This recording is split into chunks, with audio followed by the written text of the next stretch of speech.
Mr. Vice Chairman, sir, in the course of his reply, the Honorable Minister referred to some of the remarks made on the 18th while replying to question number 4, and he said that his remarks were misunderstood by some of the members. Sir, I really admire my honorable friend for making a reference to it. But if I say that some ministers in the Council of Ministers at the center are wise, how you will take it? Of course, in his buoyancy, he made that statement. I do not know whether he really intended it, but it only meant that some members in the opposition are wise and some are foolish. Of course, taken in a lighter vein, it means nothing, but I think such a statement as a whole could have been avoided. Now, sir, I welcome some of the statements made by him and I submit that in April. The vacancies were 64 and in July the vacancies were 67. According to his own analysis of the disease of arrears and pendency of cases in the Supreme Court and in the High Courts, the judge strength was less and therefore this backlog is there. Now the pendency as on 31st December 1987 was 85 and a half lakhs. It has now exceeded 6 lakhs. On that day in the Delhi High Court, the pendency was 2000 odd. Now the pendency is over 25,000. The sanctioned strength of the Delhi High Court is 18 permanent judges and 3 additional judges. The Delhi High Court has 5 service judges, out of whom 2 are from outside. In principle, I have no objection to judges being brought from the other states. But of the 5 service judges, at least 2 are to be from outside. That means 3 are from Delhi. The judges from the subordinate judiciary do not get any chance of promotion. I have worked it out and I find that promotion is given to only about 40% of the judges from the service cadre. Therefore, they do not have the necessary incentive. I think something has to be done in this regard also to give proper incentives to the judges from the subordinate judiciary. If among the subordinate judiciary there are efficient and competent people, they should be promoted as High Court judges. Of course, it will boost the morale of these judges.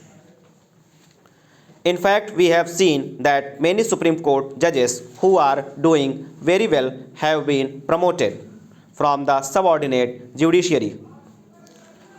I would like to give some examples. Judge of the Supreme Court was at one time session judge. Another judge started his career as a subordinate judge. Similarly, my friend started his career as a civil judge. There are many such instances. I could even cite the example of another judge who delivered the famous judgment. He was also a district judge and he was a promotee judge in the High Court. Therefore, my point is sufficient efforts should be made to give incentive to subordinate judiciary. The Honorable Law Minister has analyzed the disease and he has found that all these backlogs or arrears are primarily due to the vacancies in the High Courts. He has also said that the judge strength is not as much as it should be, and by way of an example, he said about the Karnataka High Court where the sanctioned strength is 14 plus 3 additional judges.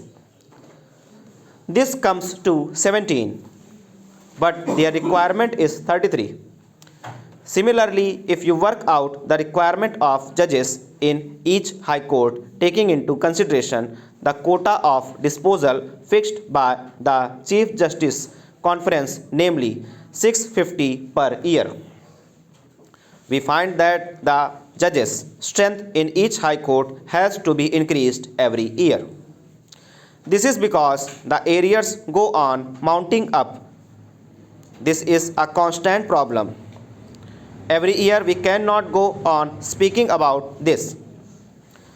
It is necessary that efforts should be made to tackle this problem of arrears, and this can only be done by appointing suitable number of judges. In this connection, I would like to point out one thing.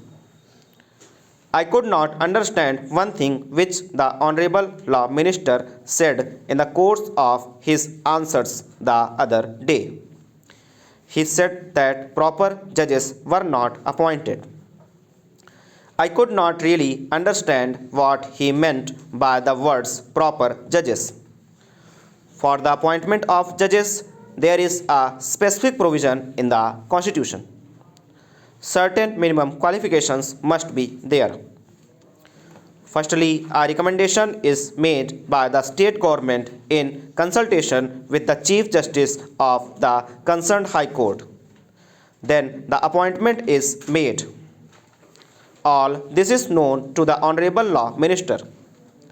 The same procedure has been followed.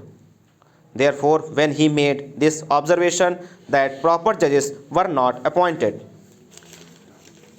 I would expect a gentleman like my friend who occupies the office of the law minister not to make such statements which may create confusion in the minds of the people and the house over.